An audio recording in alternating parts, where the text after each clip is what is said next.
Ассалауму алейкум. Құлпынай пирогын жасаймыз.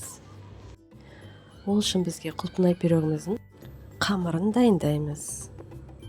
Ұн, қант, қопсытқыш,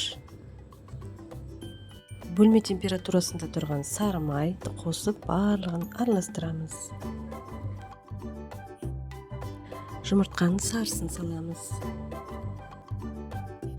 Және де қолымызбен азғантай өлшеп, су қосып, жақсылап араластырамыз. Қамырымыз дайын. Құлпынайымызды таза ыдысқа салып, жақсылап жуып алып, әдемілеп уақтап тураймыз.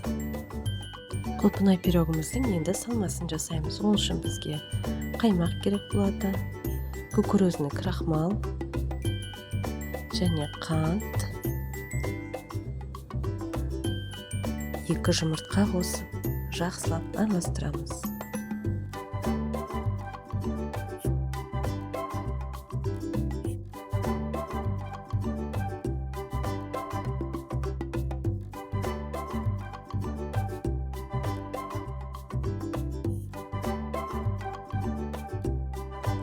Табамызға қамырымызды жайып шығамыз.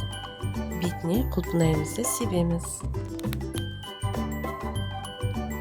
Енді салмамызды құямыз. Қызып тұрған табамызға 180 градуста 30-40 минуттай пісіріп аламыз. Міндетті түрде осы рецептпен дайындап көріңіздер. Каналға тіркеліп кетуді ұмытпаңыздар.